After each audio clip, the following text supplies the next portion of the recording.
Just like with any lifestyle change, when people try to become a minimalist or live a more minimalist lifestyle, they might run into roadblocks that can feel discouraging. So in this video, I want to give you 5 strategies that you can use to overcome that discouragement, those challenges that you butt up against when you try to take on this new lifestyle. And just to be clear, I don't consider myself to be a minimalist, but we have been talking about minimalism for the past several years.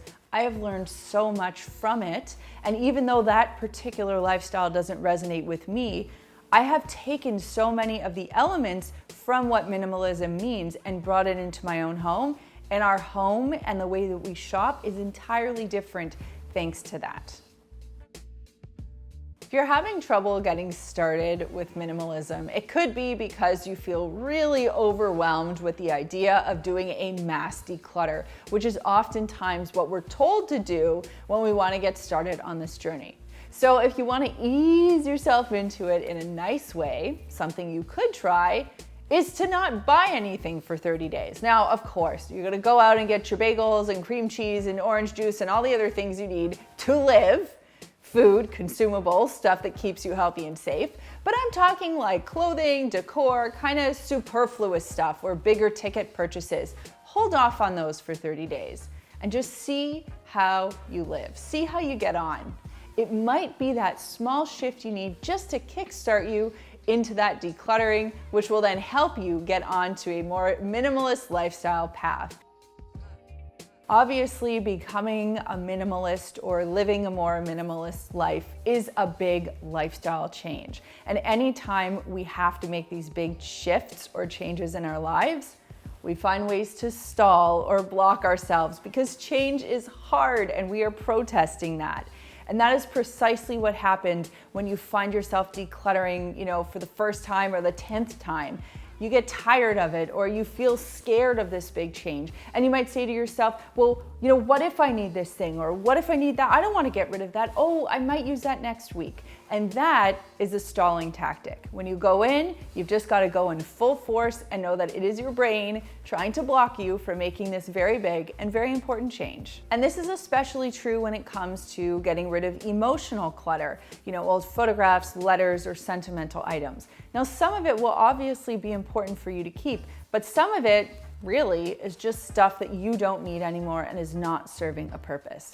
If you find it too difficult to get rid of any of that emotional clutter, maybe it means that you have a little bit more work to do on that particular relationship before you can move forward. And you know what? That realization is a good thing.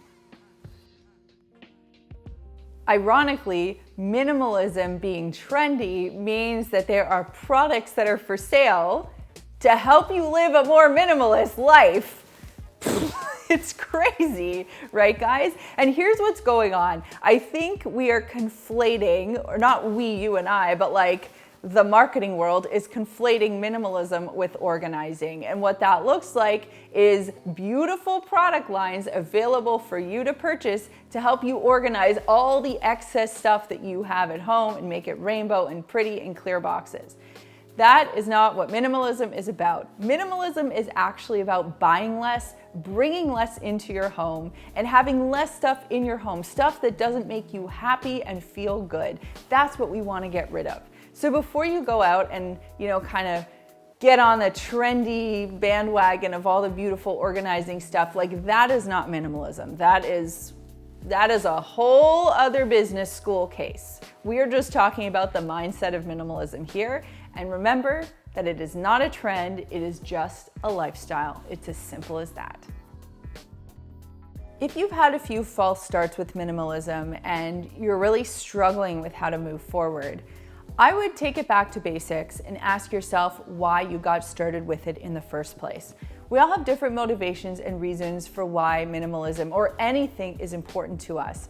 And if we can go back to that key point, the why, the heart of why we decided to make this change, it can help reset your focus and remind you why you got started in the first place. I will definitely tell you that for me, I didn't decide that I wanted to be a pure minimalist, but when I started to learn about the principles of minimalism, there was a lot that I started to take from it, and it truly shifted my mind and my heart in terms of how I purchase, how I keep things, and how easily I can get rid of things now. I think so much less. I agonize so much less over parting ways with something, and I am so grateful for that. But I did have to think a lot about it, and there was a little bit of emotion involved in that. So what I will say to you is this: if you're struggling, kind of get back to why you're on this journey in the first place. And if you're not sure, then explore that. Maybe journal on it or talk to a friend and see where you land. Because once you figure that part out, doing the actual actions of minimizing stuff in your life will feel a lot easier. I want you to remember that minimalism isn't one thing. It doesn't have to look a certain way, like all black t-shirts and 4 pairs of pants, 1 pair of shoes, and 3 items in your living room. That is not what it is like for me, but I have taken so much from the minimalism concepts and lifestyles that I have seen those hardcore people live. And the beautiful thing is there's this spectrum, and you get to choose where you fall on it if that feels right for you. So that brings me to this week's comment question, which is, what has been your biggest stumbling block to minimalism, whatever that looks like for you, and how did you overcome it if you did? Let us know in the comments down below. And of course, if you didn't overcome it, put your challenge down there too. And remember that the comments can be a great place for you to learn from other people.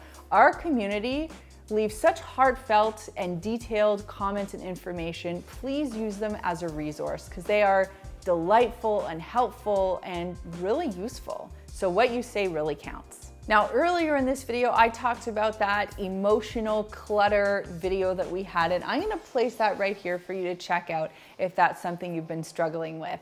If you haven't done so already, make sure that you subscribe to the Clean My Space channel. Thanks so much for watching, and we'll see you next time.